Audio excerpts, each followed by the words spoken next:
Happy Friday the 13th, everyone. Got some DFS MLB tonight. We got 14 games on the main slate with the Yankees and the White Sox taking the night off after last night's game in the Corn. And what a game it was. I don't know how many people watched that, but it delivered more than I ever expected. It was my favorite. It's literally my favorite movie. Seen the movie, I don't know, 15, 20 times.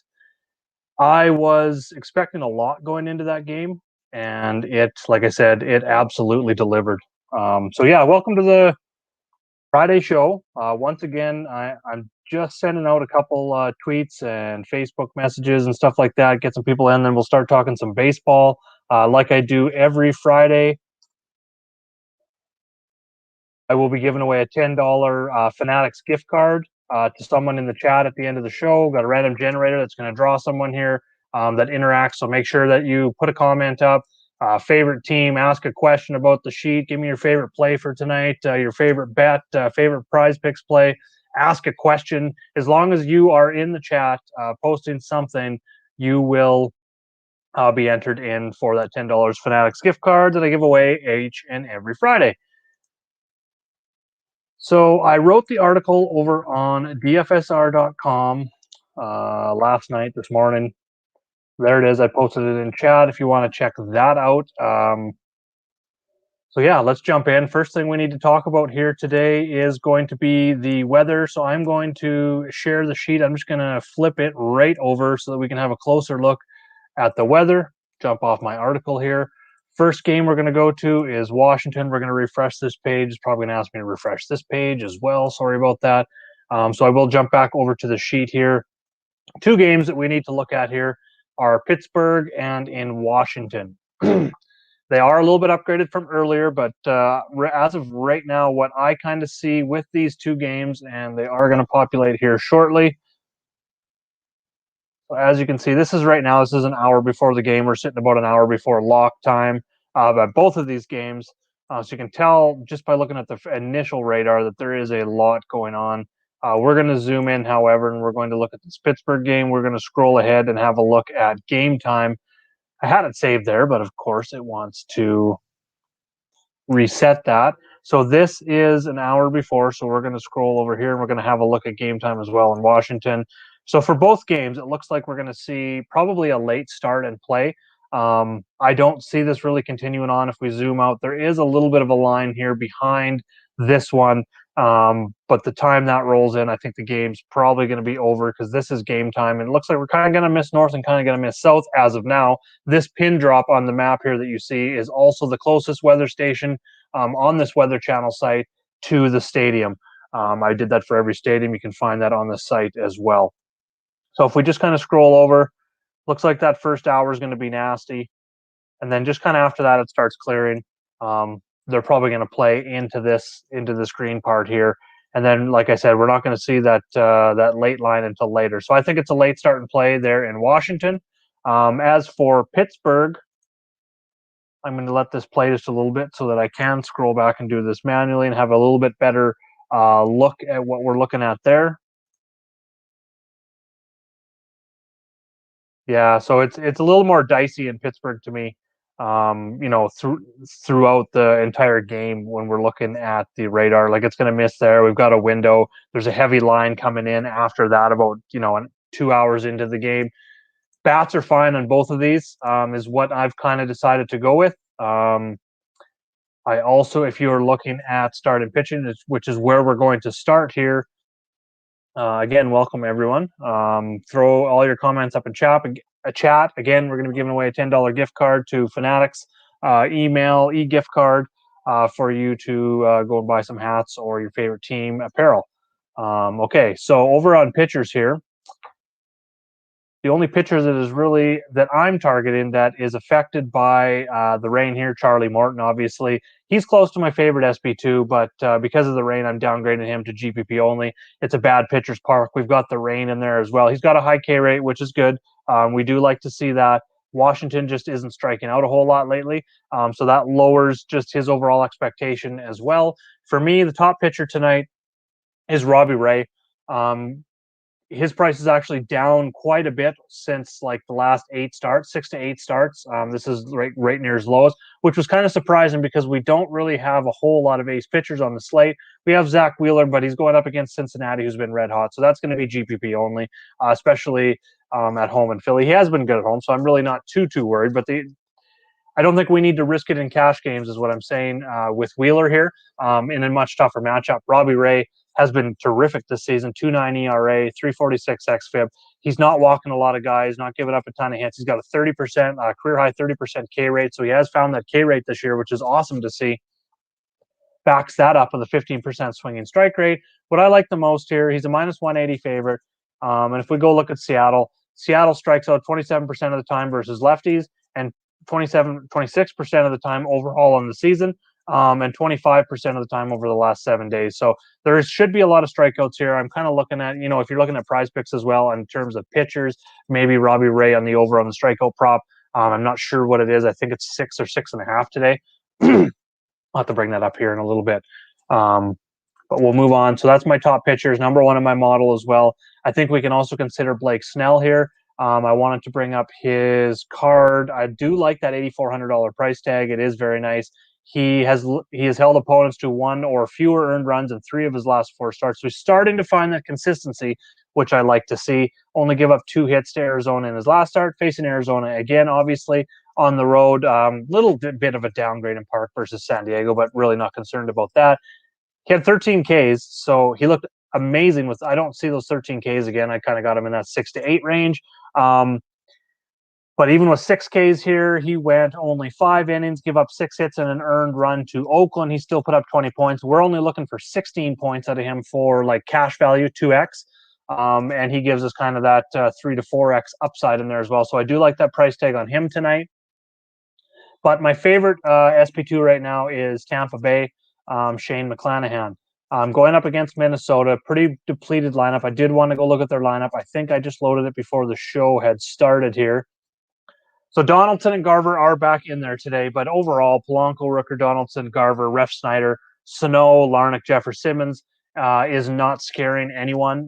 That's not a very scary lineup whatsoever. If we look at the splits versus righties, we've only got 3 hitters over 120 WRC plus, over 110 actually. Polanco's at 107 in the leadoff position. But as you can tell, look at these strikeouts, 28%, 32%, 30%, 36, 36. So there is a lot of strikeouts in that Minnesota lineup. Going and looking at McClanahan and his body of work here, he's gone 6 or more innings in 3 straight. He's been really good at limiting the earned runs, really good at limiting the hits, 5 or fewer in 4 of his last 5 here. Scrolling back even farther, 3 hits, 4 hits, 3 hits, 7 hits, 5 hits. So he's just generally not giving up a lot of hits. Really like McClanahan under 8K. He's been in the 9K range, the mid 9K. Hey, Aiden, how's it going?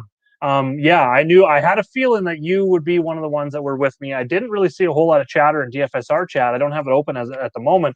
I didn't see a lot of chatter. I haven't seen a lot of chatter about McClanahan overall. If I want to go back and look at the sheet here, I just wanted to see how big of a favorite he is. He's 3rd in my model, so my model likes him, so that's good. Projections like him, 15.4. That's a 2x return projection on DK, 2.8 on FanDuel, minus 162 favorite here.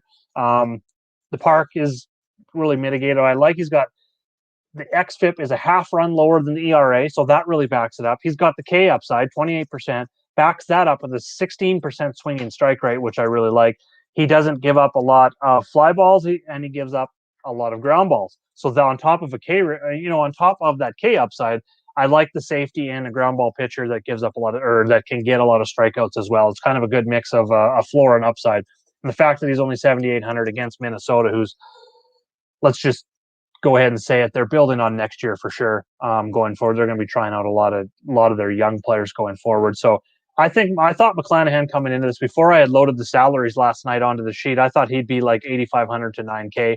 Seeing him there, that kind of put him right there as my top. So it's Robbie Ray and McClanahan for me as my top pitchers on DraftKings. On FanDuel, it's close. If you need the $500, you can slip down to Snell. I still like McClanahan better for 500 more. I don't think that 500 is going to make that big of a difference with some of the value bats we got. Robbie Ray is just a little bit too expensive there, unless you really want to go with like 3 or 4 value/punt plays on the slate. Yeah, it's definitely a buy low on McClanahan here. I think, if he has a good start tonight, he's going to be back up. And the funny thing is like I said with Ray, is I thought Ray would be like 10K, almost pushing 11K on this large slate with not that many ace pitchers. Same thing with McClanahan. I thought his price would be higher given how the lack of overall top pitchers that we get on this slate. So I think it's a buy low on both of them, to be honest. Snell, I don't want to call it a buy low. It kind of looks like he's trending that way to where it looks like a buy low. But as we know, once we get high on Snell here this year, it really can turn against us, and it has. And it isn't just to giving up 2 or 3 earned runs and only giving us like a 1x return. He likes to go for negative points. So keep that in mind with Snell there. So it's Ray and McClanahan are my top 2 pitchers tonight. I think we can pivot off of Snell, who I think is going to see some ownership. Charlie Morton, like I said, GPP only with the weather. But Jack Flaherty, interesting one. He hasn't pitched since May 31st. He did pitch 75 pitches in his rehab assignment. I believe that was 5 or 6 days ago. Generally, those when we see that, managers will try and increase that workload anywhere, like 15 to 20%, which is usually about 10 to 15 pitches. So that kind of puts him in that 90 pitch range. And I think if he can hit 90 pitches, let's go look at some of his last starts before he's off. For cash games, for me, I'm still going down to McClanahan, $500 cheaper on DraftKings. Does make a little bit more of a difference because we don't have that utility spot like we do over on FanDuel. So that $500 is worth a little bit more to us than what I talked about with FanDuel there. But Flaherty was going 5 innings, 6, 6, 7. So he is his talent level. If he was fully healthy, he would be that guy probably at the top of the salary. He'd be in the 10K range or mid 10K, high nines for sure. So getting him, this is a buy low on him, but it's going to be GPP only for me. I just don't. Even though he did go 75 pitches in his rehab, we should see about 90 pitches, which is about his norm, 90 to 100 pitches. I think the upside is just a little bit tapped, and adding to that upside being a little bit tapped out here is the fact he's facing Kansas City. They're only striking out 22% of the time versus right-handed pitching, 22% of the time overall in the season. And then even the last 14 and 7 days, it's exactly the same. 20% across the board strikeout rate for Kansas City just isn't a lot. So I'm kind of seeing like a 4 or 5, maybe 6 strikeouts for him. And just kind of look at some of these starts where he had that. So 6 strikeouts, 6 strikeouts. He's going 6 or 7, not giving up any earned runs. I see this being more like it's tough. He doesn't really have a start that I can really compare to here. But generally, we're looking for 16 points. I think that's fine.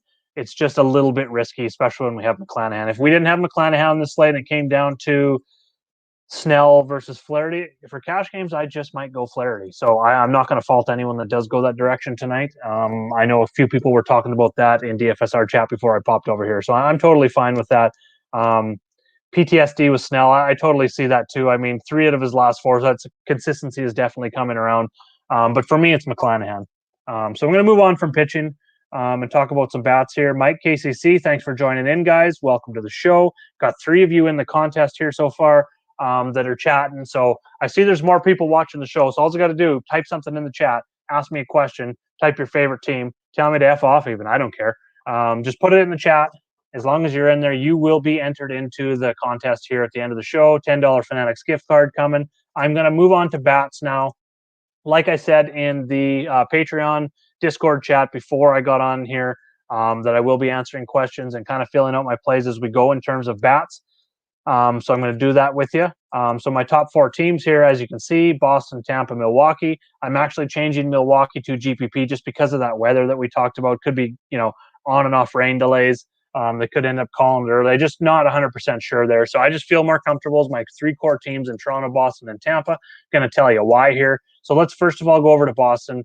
I haven't adjusted the odds yet, but I think they're pretty similar.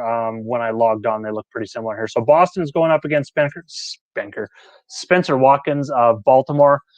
They're fairly priced right up here at the top. For cash games, going Kiki Hernandez and Alex Verdugo is not going to cost you a whole lot. It's going to give you exposure to the top, could be the top, very good chance it's the top offense on this slate tonight. Alzolay against Miami, 7 of 8 batters are righties. So let's just go look. What I wanted to see here was his split. We'll slide over and look at Alzolay. Really, really good against righties. So the fact that 7 of the 8 batters are righties, I like a lot. That means he's good against righties, and 7 of their 8 batters are. I'm just looking at this on the team stacking tab because over on the starting pitcher tab, I don't have that information. I have to get that because all I have is the opponents versus lefties and righties. So Alzolay definitely makes sense, especially just because of those splits that I just mentioned there. Looking at his overall stats, 24% K rate, right about average. I like that it's almost a run lower in the XFIP. Pretty decent above average whip here, not elite by any means, but he's 7,600. I prefer McClanahan still in this spot, but as like a GPP pivot off of probably chalky McClanahan, I think you can definitely go Alzolay. The only problem is Chicago going to score any runs to possibly get him the win? That's the tricky part because Chicago is pretty trashy. On that note, though, speaking of Chicago, I think there is a couple plays that we can target, one-offs. Luzardo has been terrible since he came on with Miami. He got traded over. He's given up 10 earned runs and something like 12 or 13 hits in his 2 starts so far. So really the only one that these guys are punt prices. If you need a punt player, this is where I'm going to grab 1 or 2 punt plays is Chicago. They hit lefties well. It is a pretty watered down lineup. Just that's pretty much stating it nicely. Frank Schwindel, 2K, gives you outfield. So on FanDuel, that's 4 different places that you can put Schwindel at 2,400 on FanDuel. One of the 3 spots on DK, and he's got a 161 WRC plus and 411 WOBA against lefties. So that is one punt spot that a one-off play, and the other one is Patrick Wisdom, 361 WOBA, 126 WRC plus, 238 ISO. So both of them have power, consistency. They're very good versus lefties. Wisdom has the hard contact in there as well, 20% higher. So I do like him a little bit more. He's a little more pricey as well. But both are cheap on FanDuel. So if you want to go that route, I am going to label both of those guys as my top values. And then we'll move into Boston here. Top 2, just their prices, top projected offense. If you're going cash games, they're 1-2 in the lineup. So their implied at bats is going to be up there because they are at the top of the lineup. And Verdugo is just way too cheap. I wrote him up in my DFSR article. He was one of the first ones that I wrote up. Under 4K is way too cheap for him. Look at these multi-hit games. He's got multi-hit games in 4 of his last 5, doubles in 3 of them. He's got a home run last game. So that extra base power starting to come around, that gap-to-gap Verdugo power that we're used to. At 3,700 is just too cheap. He should probably be in the mid 4 to 5K range. So he's definitely a core play for me tonight. My favorite play on the Red Sox, 100%. The Dahlbeck is just a product. Yeah, definitely. And that Dahlbeck always shows up. His actual projection in the back end isn't that much. But when we start seeing those big odds and we start seeing teams projected for 6+ in terms of their implied runs, even those guys at the bottom of the lineup, especially the ones that are 2K, he's 3,300 and 2,200 on FanDuel. But when they're very low price guys on teams that are projected for like 5.5, 6+ runs, they just get a huge points per dollar super boost. It seems like in the system. So definitely not a route I would go. GPP, it's fine. I mean, if you are stacking the Blue Jays and going with the expensive bats there, you could do a wraparound stack. Now, just let me check one more thing with Boston. Yeah, they're at home. Okay, so it's in Fenway. I was going to say they are on the road, so I don't mind bottom of the lineup as much. But Dahlbeck's going to be 0 owned. So if you wanted to go 9, 1, 2, 3 as a stack, you could definitely do that. GPP only. For cash games, it's definitely the top 2 in the lineup here. And then I'm adding Bogarts and Devers. Devers, I'm putting as a core play. If I'm spending up at one spot, and I talked about it in my article, I absolutely love Devers here. He has a top 5. He's a top 5 bat versus right-handed pitching. 157 WRC plus and a 350 ISO and 49% hard contact versus righties. Spencer Watkins, we'll go over and just look at his stats here real quick, and then I will move on to my next team. 514, so almost a run worse in terms of the XFIP. We have seen that come to light. I've mentioned that a few times with Watkins this season where his ERA was about 2 to 3 runs lower than his XFIP. That tells me regression's coming. Well, look what happened over the last 3 starts. 4 earned runs, 4 earned runs, 4 earned runs. 8 and 9 hits in there. He's getting knocked around the park. He's starting to give up home runs. That regression is hitting him hard. And now he's facing like arguably one of the best offenses in baseball in Boston. So I want as much Boston as possible, 2 to 3 in cash games, and then 4 or 5 in GPPs, whether you're playing FanDuel or DraftKings. So moving on to Tampa Bay, I'm going to make sure crazy good hitting weather in Boston as well. Yeah, I think I seen Roth talking about that. The humidity high, I believe, which is always good. The higher the humidity, the further the ball carries, which was awesome. I don't know if anyone follows Roth or not, or checked out his stuff yesterday regarding the corn game. He was talking about corn sweat. It is true. I did some research as well. I thought it was absolutely hilarious. In the summertime, when it gets hot, corn does sweat, and it can produce up to 40,000 liters per acre in certain heat of moisture in the air. That is absolutely insane to me. How much moisture that can actually create. And we see look at the home runs last night. It was just the ball was flying out left and right. So high humidity is good. Back to that, and the wind blowing out there as well. I definitely like that for Boston. Definitely top team overall. Moving on, Tampa number 2 in my model, Toronto 1 in my model. So it's very close there. I do lean Tampa because of the pricing. It's always pricing's in there as well. That's always a huge factor for me. What an amazing geeky stat. As an ex-farmer years ago, I absolutely love that he hit on the corn sweat because I did not know that. We didn't grow corn up here in Saskatchewan, Canada, but we did have a lot of people that did grow corn in this area, and I had never even heard that before. So I was just absolutely mind blown. And then it worked out. He said bet the over, and it absolutely worked out. It was amazing. It was a lot of fun last night. But anyways, moving on. Tampa Bay over Toronto for me, just simply because of the pricing. Like I said, very affordable. Brandon Lau at the top is definitely going to be a core play. Probably GPP only on FanDuel. 3,800 is getting up there in price, but 46 on FanDuel is an awesome price. He's been playing great lately. And in that leadoff spot, hits in 5 straight, 6 of his last 7. He's got the doubles in there, 3 home runs in his last 5, RBIs, runs galore. He's walking lots. We're going to touch on this in PrizePicks. If he's on there for hits, walks, he's an auto over for me. Just seeing that these walks. I like guys, and I'll talk about PrizePicks in a minute. Let's just keep going with Tampa Bay here. So Lau's definitely up there. Franco probably going to be. Let's just bring up Tampa's lineup and just kind of scroll through their cards and just see how they've done nice and easily over the last few days. So Nelson Cruz is starting to come around. Still hit and miss for me, so he's GPP only, just at that price tag. Kind of the same with Franco. They're just not consistently giving you those multi-hit games quite like Lau, and the price is more. Actually, Franco's price has been dropping quite a bit, so we could consider him.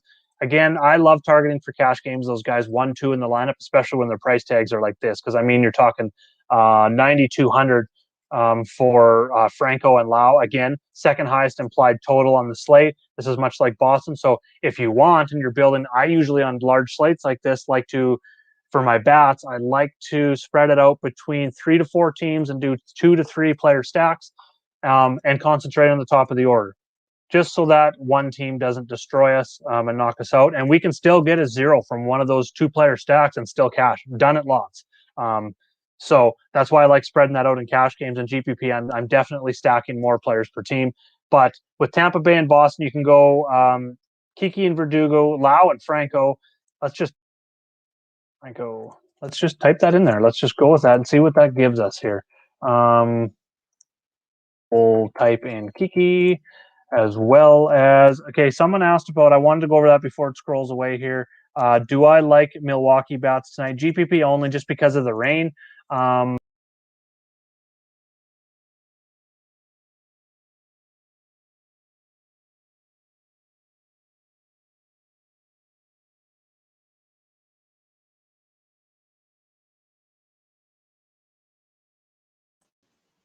So not sure if I popped out for you guys there or not, but I totally just hit the X button on my one screen and shut everything off. So I'm still live. Okay, awesome. Sorry about that.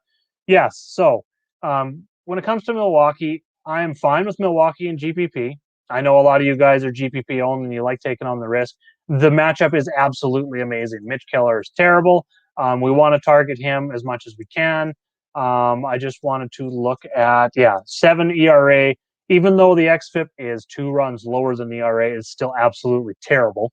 and also a 1.81 whip, 92 mile an hour exit velo, 50% hard contact.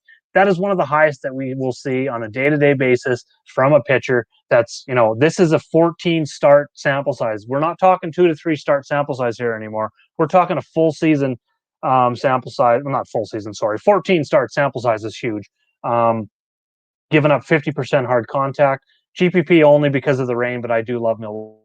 And again, back to the pricing thing. Adames has been absolutely amazing. I know the price has gone up on him. If you are risking, he is my favorite play on here. Wong would be number 2. 4,400 still a good price for him, even though he hasn't been super, super consistent. End of broadcast. I think we're still live here. Throw me something up in chat here if you guys are still around, or if I'm just sitting here talking to myself. If I am, that's cool. I'm definitely helping myself make some decisions here. But we'll see. It says live, and they've got 8 people watching, so I'm just going to keep going here like I am live. Oh, yes, Dobo, right on. Okay.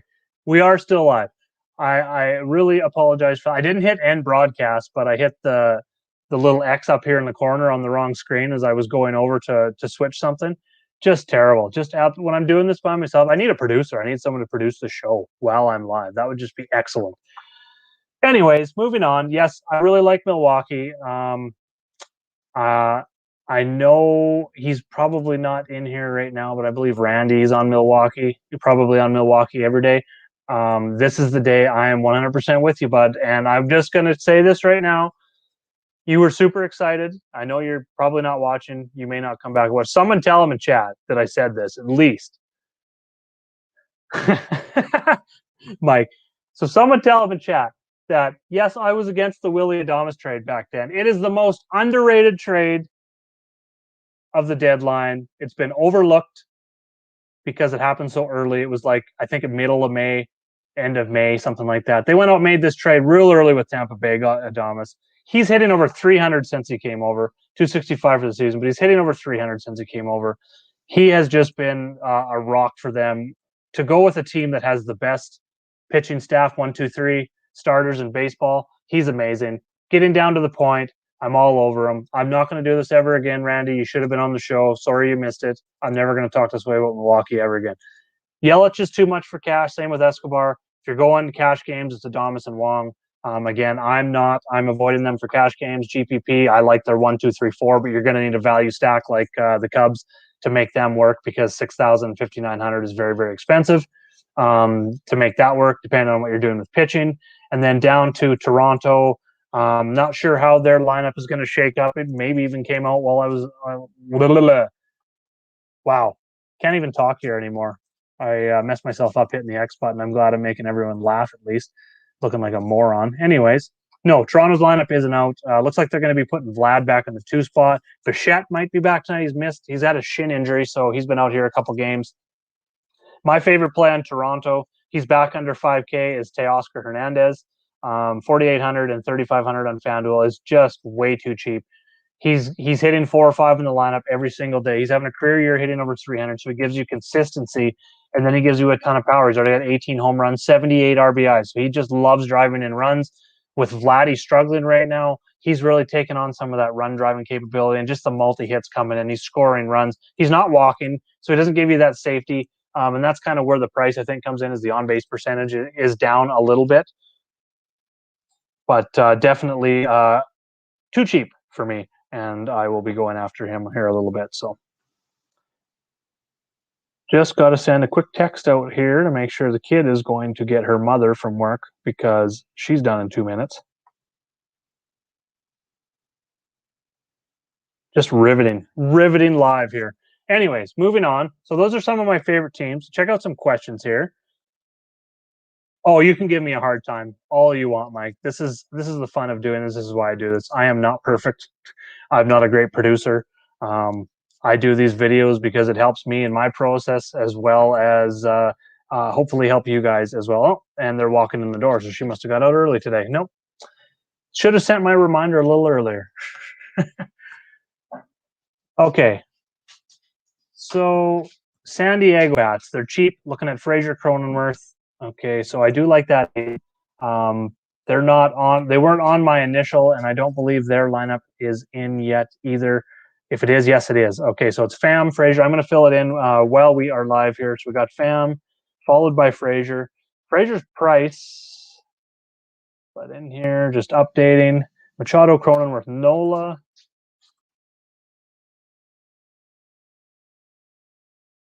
Frazier 3,800 is very interesting. Lefty-lefty matchup. However, he's got a 126 WRC plus 360 WOBA and a very low K rate versus lefties. He's been very good versus lefties. Not a lot of contact, so it's more like a cash game play. Or if you're full stacking, you probably want a piece of him because he's good run scoring potential in front of those guys. Cronenworth 4K is way too cheap. He's also good against lefties. 367 WOBA, 132 WRC plus, even lower K rate versus lefties. So those are two lefties that are in lefty-lefty matchups that I am not concerned about. They have lower prices, I think, because of those. San Diego here over on the team stacking tab. Yeah, they're number 4. I haven't adjusted this again, but again, they're projected for 5+ runs. So I'm with you. I like that call. If it works out, I will most definitely shout you out on this one. I was off of San Diego. I hadn't even really looked at them. Again, I'm a little bit behind. That's why I'm filling in my plays kind of as we go here. Leave a space. You're getting to see my daily process of what I do. I haven't been able to go through individual positions and erase the players who aren't starting. All my initial plays end up on these tabs the night before when I do my articles on Sunday night, Wednesday night, and Thursday night. And then all my plays each and every day, for those of you who are maybe new, I go through once lineups come out and start highlighting the prices for FanDuel and DraftKings to distinguish between them and which ones are my favorite. And then I head over to PrizePicks. I've got it sorted right now by implied runs, like I do every day, which also groups the teams together, which I also like. And then I start erasing these players that aren't starting. And I like to just start by going by the teams that I'm targeting on the team stacking tab. So for me tonight, there's Alex Verdugo. Talked about him. He's been playing great. He's underpriced on DraftKings. I also love the over 1.5 hits walks. I think that's excellent value there with that. Moving down, yeah, there's Brandon Lau. So he's at total bases, which I think we can consider the total bases prop. Even the 7.5 in terms of the fantasy prop, I think I'm okay with as well on him. Kind of mark them all one. I don't have any top preference yet. Colton Wong, see these rain games that are on and off at the rain, a little bit dicey, GPP only in terms of DraftKings FanDuel. I will take the over hits and walks a little bit more as long as it doesn't look like it's going to be a complete rain out or anything like that, which I don't think it is. Like I said, I think both those games are going to be a late start and play. So I'm more inclined to go ahead and take the risk on PrizePicks here. I do like Wong on that. I wish Adamas would have that, but again, they usually are pretty good in holding those players. So 381 on base percentage. That is something I really, really like to look at when looking at hits and walks, just as a reminder when I'm doing this. When I look at runs and RBIs, and that's kind of correlates with your fantasy scores and your total bases as well. That's when I start looking at the WRC plus and especially the WOBA for a player in terms of the splits in the season and over the last 7 days, looking at players who are hot. So there's Verdugo, and I wanted to actually Verdugo 550 WOB over the last 7 days, 255 WRC plus. He is definitely going to be number 1 for me tonight. Brandon Lau also been red hot. Again, he's going to be total bases and fantasy score. Take your pick there against Pineda. I do like both. Wong, I'm probably going to take off tonight. Actually, he hasn't been that great. If it was Adamas in there, I'd probably end up considering it. Going down the list here, a few more that I am looking at. There's Cronenworth and Frazier. Very, very interesting. Both have excellent on-base percentages, especially Frazier at 381. And this is where I'll just use game logs and just really start breaking down players. They don't have game logs up on the site yet. I think that's coming for PrizePicks, and that'll be amazing. So I just cross-reference whether you use DraftKings, FanDuel, Baseball Reference, whatever you use. I like having a game log up as well so that you can just kind of go through and compare. He hasn't been walking a lot, so Frazier's a little bit risky for me. Lefty-lefty matchup, although I said he is good against lefties. I'll consider him a little bit more as a cheap play on DraftKings than an over in terms of these PrizePicks plays tonight. Fam leading off is interesting. I wanted to look at his form here real quick.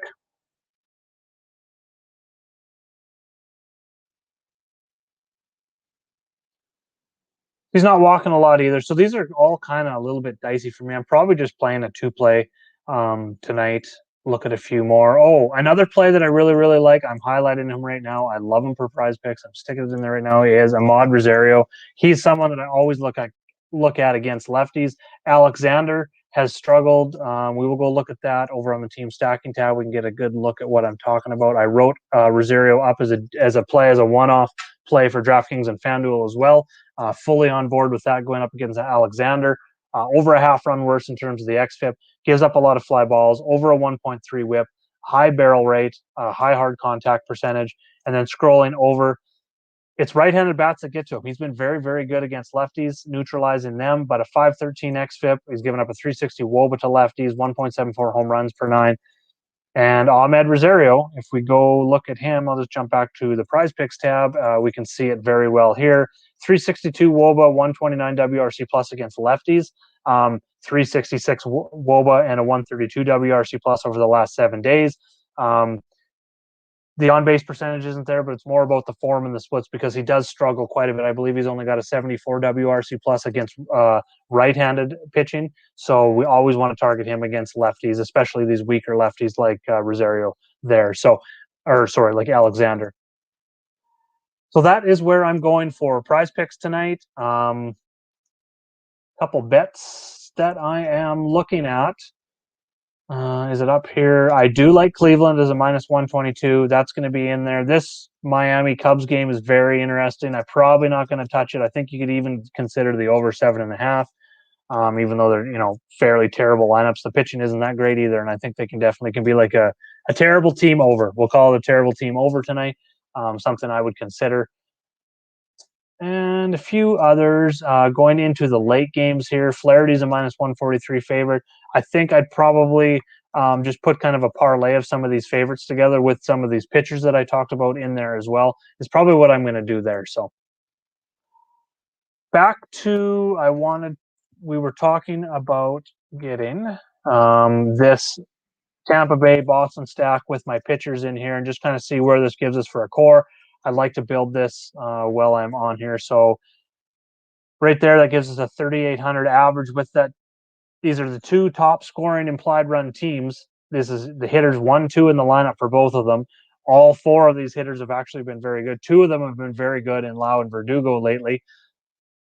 There's a ton of upside with Franco. He's probably got the most upside out of all of them. We get the top two pitchers in there. Now, if we go and punt a catcher, which here's Chirinos, he's batting perfect. 2,200. He's batting fifth. He's better against left-handed pitching. He's facing a bad pitcher in Luzardo, or at least a pitcher that has been doing bad lately in Luzardo. That automatically brings us up to 4,300 average. We can now go ahead and build a very comfortable lineup. That is how I'm going to build my cash lineup tonight. Any games I'm fading due to the weather. For cash games, yep, both the ones I have marked on the sheet there, Mark. Washington, where is it here? It is the Pittsburgh and Washington games. Both those games I'm fading in cash games, not playing either of them. In cash games, I do like the Milwaukee Bats the most out of those games. I do like Morton as a GPP arm, but I won't play anyone in those games in cash games. I just don't think we need to because of what I am building here right now with McClanahan and Ray, punting Chirinos, and then going Lau and Franco and Hernandez and Verdugo. That gives us our top two teams, or my top two teams in terms of Vegas implied runs, and an average of 4,366 on DK left over with already a very high floor, in my opinion.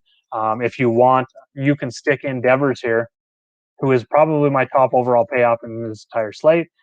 That's going to put us 3,650. You can punt a couple more places, like you can go ahead in the outfield. If you just go down here, grab someone fairly high in the lineup in a decent matchup, and that's going to get you. You're going to have to punt one of these spots. I don't think you need to go both ways.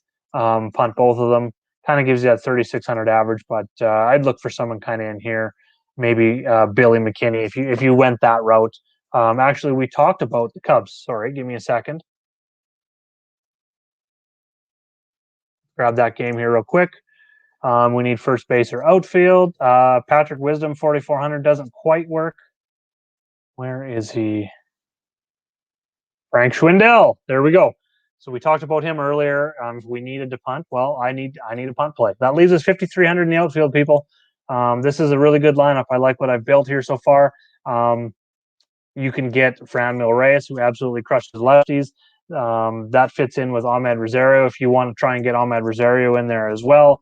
So that you can get Pham, you get the San Diego. He's at the top of the lineup. JD Martinez, you can go and throw JD Martinez to correlate with those Boston guys. So that is how I would go ahead and build my DraftKings lineup tonight in terms of cash games.